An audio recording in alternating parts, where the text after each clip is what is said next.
Mock drill కొనసాగుతున్నది. ముందుగా ఇక్కడ ఉన్నటువంటి ఏదైతే టవర్స్ లో ఉన్నారో వారి ఫైర్ గానీ ఇక్కడ పేలుడు జరిగినప్పుడు వెంటనే ఎటువంటి జాగ్రత్తలు తీసుకోవాలనే దానిపైన పూర్తి స్థాయిలో మాక్ డ్రిల్ అయితే కల్పిస్తున్నారు. ముందుగా మనం చూసాం ఇక్కడ దాడి ఏదైతే క్షిపణి కానీ బాంబు కానీ ఇటు ఫైరింగ్ కానీ ఇట్లా జరిగినప్పుడు అపార్ట్మెంట్ కానీ సాధారణంగా జనాల్లో ఉండే వాళ్ళు ఏ రకమైనటువంటి జాగ్రత్తలు తీసుకోవాలనే దానిపైన ఒక స్టెప్ బై స్టెప్ అనేది ఇక్కడ అవగాహన కల్పించారు. ముందుగా ఫైరింగ్ అయిన వెంటనే సంబంధిత పోలీస్ శాఖ అధికారులకు సమాచారం అందించడం, వెంటనే హెల్త్ ఎమర్జెన్సీకి సంబంధించి అంబులెన్స్ ఆరోగ్య శాఖకు కూడా సమాచారం అందించడం, ఆ తర్వాత ఆర్మీ కానీ ఎన్డీఆర్ఎఫ్ డిఆర్ఎఫ్ ఇట్లా వివిధ టీమ్స్ కూడా ఇమీడియట్ గా సమాచారం అందించడం వంటివి చేస్తున్నారు. ఇప్పుడు మనం చూస్తున్నాం లైవ్ విజువల్ లో టవర్స్ లో చిక్కుకొని అంటే బయటికి అక్కడ ఫైర్ జరిగిన తర్వాత టవర్స్ లో 5 ఫ్లోర్లలో చిక్కుకున్న వాళ్ళని ఏ రకంగా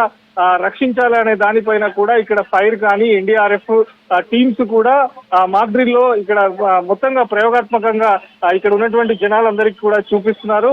ఈ మాక్ డ్రిల్ కు సంబంధించి ఈ టవర్స్ మొత్తంలో కూడా మాక్ డ్రిల్ అనేది జరుగుతూ ఉంది. అన్ని శాఖలకు సంబంధించినటువంటి అధికారులు కూడా ఈ డ్రిల్ లో పాల్గొనడం జరుగుతుంది. సో ఇప్పుడు ఫైర్ సిబ్బంది అక్కడ ఫైర్ యాక్సిడెంట్ అయింది కనుక అక్కడ బ్లాస్ట్ జరిగింది కనుక ఈ టవర్స్ లో ఉన్నటువంటి జనాలను ఏ రకంగా బయటకు తీసుకురావాలి అనే దానిపైన ఇక్కడ మనం చూసాం. ఒక ల్యాడర్ ను 5 ఫ్లోర్ లో ఒక ల్యాడర్ ను ఏర్పాటు చేశారు.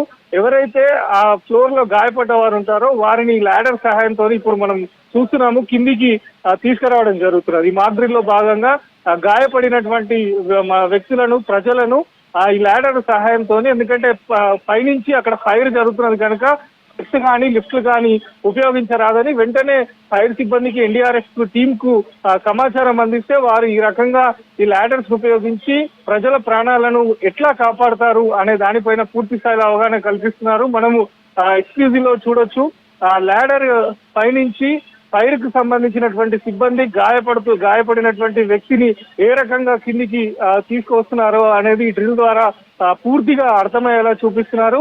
ఇట్లా ఎన్ని ఫ్లోర్లు ఉన్నా కూడా ఈ ల్యాడర్ కు సంబంధించి ఆ ఫ్లోర్ వరకు వెళ్లి ఎవరైతే అక్కడ పబ్లిక్ కానీ అపార్ట్మెంట్ వాసులు ఎవరు గాయపడ్డారో ఎవరు ప్రమాద బారిన పడ్డారో వారిని ఈ రకంగా కిందికి తీసుకొస్తారు. ముందుగా ఈ డ్రిల్ కు సంబంధించినటువంటి ఉద్దేశం ఏంటంటే జమ్మూ కాశ్మీర్ లో ఉద్రిక్తత పరిస్థితులు ఇండో పాక్ మధ్య జరుగుతున్నటువంటి ఉద్రిక్త పరిస్థితుల నేపథ్యంలో వైమానిక దాడులు కానీ ఉగ్రవాద చర్యలు కానీ లేకుంటే ఫైర్ ఇన్సిడెంట్స్ కానీ ఇట్లాంటివి జరిగినప్పుడు పూర్తి స్థాయి మనకు మనం ఏ రకంగా రక్షించుకోవాలి, ఉన్న ఇక్కడ ఉన్నటువంటి ఎక్విప్మెంట్ లో కానీ ఉన్న సిబ్బందిలో కానీ ఉన్న అపార్ట్మెంట్ లో ఎటువంటి ప్రాథమిక చికిత్సలు తీసుకోవాలి అనే దానిపైన పూర్తి స్థాయిలో అవగాహన కల్పిస్తున్నారు. ఇప్పటికే ఈ టవర్స్ కు సంబంధించి మొత్తంగా కూడా 3 ఫ్లోర్లలో మాక్ డ్రిల్ అయితే కొనసాగుతున్నది.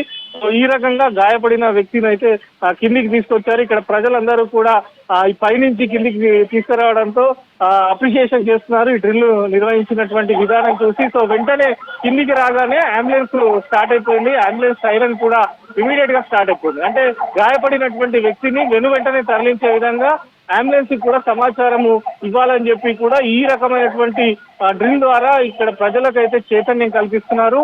ఇప్పుడు ప్రజెంట్ అయితే ఇక్కడ హెల్త్ కు సంబంధించినటువంటి ఎమర్జెన్సీ ఉంది. ముందుగా మనం చూసాము ఫైర్ జరిగింది. ఫస్ట్ ఈ అపార్ట్మెంట్ లో ఫైర్ జరిగిన వెంటనే ఇక్కడ ఆర్మీకి సంబంధించి పోలీస్ శాఖకు సంబంధించి ఫైర్ డిపార్ట్మెంట్ కి సంబంధించి హెల్త్ కు సంబంధించిన వారందరూ కూడా ఈ అపార్ట్మెంట్ చుట్టూ మూగడం జరిగింది.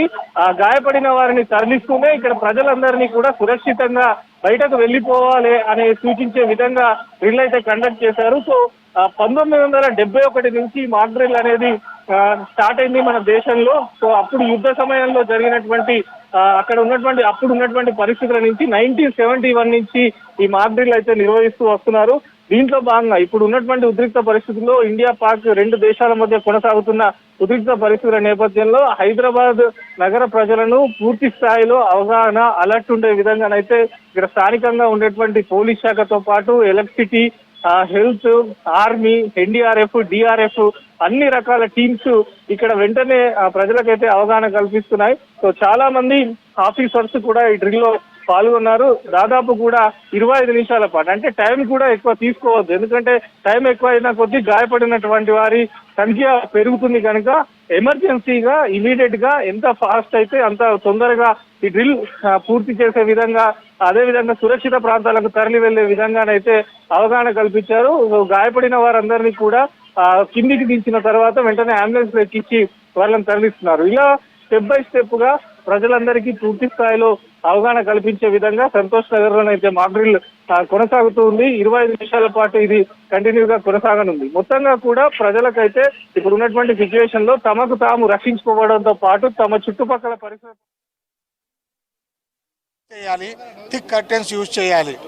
ఏమైనా ఇన్సిడెంట్ జరిగిన తర్వాత, ఏమైనా డిస్ట్రక్షన్ జరిగితే, ఒక అటాక్ జరిగిన తర్వాత ఇంజూర్డ్ పర్సన్స్ ఉంటే అప్పుడు వాళ్ళని రెస్క్యూ చేయడానికి ఫైర్ సర్వీస్ వచ్చుద్ది. ఏదైనా అటాక్ జరిగిన ఫైర్ అయితే ఫైర్ ఆరిపోద్ది. అలాగే ఎవరైనా చిక్కుని ఉంటే, ఇంజూర్డ్ అయ్యి ఉంటే బిల్డింగ్స్లో పై అంతస్తులో కానీ, శిథిరాల కింద కానీ, డెబ్రీస్ కింద కానీ ఫైర్ సర్వీస్ వచ్చి కాపాడుద్ది, వాళ్ళని రెస్క్యూ చేస్తుంది.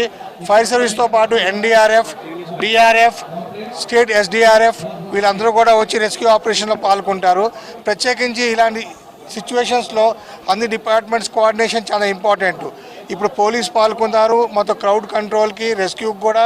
అలాగే మెడికల్ డిపార్ట్మెంట్ నుంచి అంబులెన్సెస్ వచ్చినాయి, ప్రైవేట్ హాస్పిటల్ నుంచి అంబులెన్స్ వచ్చినాయి. ప్రైవేట్ హాస్పిటల్ వాళ్ళు బెడ్స్ ప్రొవైడ్ చేశారు మన ఇంజూర్డ్ పీపుల్ ట్రీట్మెంట్ చేయడానికి. అలా హోమ్ గార్డ్స్, ఎన్సీసీ వాళ్ళ దగ్గర నుంచి అన్ని విభాగాల నుంచి వాలంటరీగా కూడా వచ్చి చేయడం జరిగింది. దీనికి ఇక్కడ local residents welfare association president వాళ్ళ సభ్యులు కూడా ముందు వాళ్ళ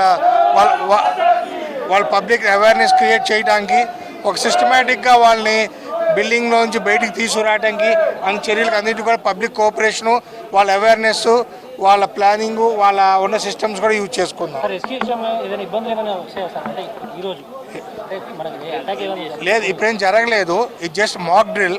సో ఇలాంటి సిచ్యువేషన్ రియల్ టైం జరిగితే ఎలా మనం స్పందించాలి అనే దానికి ఇప్పుడు మనం ప్రాక్టీస్ చేస్తున్నాం.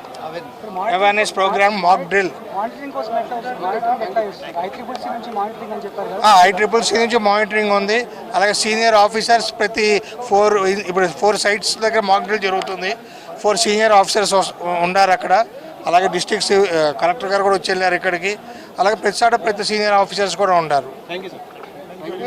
Thank you. తర్వాత అంటే ఇక్కడ దాడి కానీ ఇంకేమైనా అగ్ని మాపకకు సంబంధించినటువంటి విపత్కర పరిస్థితులు ఎదురైనప్పుడు కానీ, భూకంపం సంభవించినప్పుడు కానీ, ఇట్లాంటి రకరకాలుగా ఇబ్బందులు ఎదురైనప్పుడు తీసుకోవాల్సిన పూర్తి స్థాయి ప్రికాషన్స్ అయితే ఇక్కడ ప్రజలకు, అపార్ట్మెంట్ వాసులకైతే వివరించడం జరిగింది. దీని వెనుక ముఖ్యంగా కేంద్ర ప్రభుత్వము ఈ మాక్ డ్రిల్ నిర్వహించడం వెనుక కూడా అనేకమైనటువంటి, అంటే ప్రజలను చైతన్యం చేయడంతో పాటు చిన్న చిన్న కారణాల వల్ల, ఇప్పుడు ఫర్ ఎగ్జాంపుల్ మనం ఇందాక ఇక్కడ విజువల్ చూసాం, అంబులెన్స్ వెళ్తూ ఉంటే చాలా మంది కూడా ఇక్కడ చూసేందుకు ఎగబడినటువంటి పరిస్థితి ఉంది. అట్లా కూడా అంబులెన్స్ కు సంబంధించి అక్కడ గాయపడిన వారికి ఇబ్బందులు కలిగే పరిస్థితి ఉంటుంది.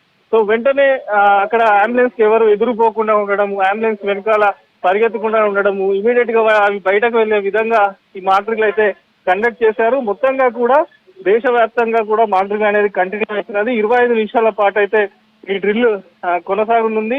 దాదాపు ఇప్పుడు రెస్క్యూ ఆపరేషన్ మొత్తంగా కూడా పూర్తి చేశారు. ప్రధానంగా డ్రిల్ కి సంబంధించి గాయపడిన వారిని అంబులెన్స్ లో తరలించడం,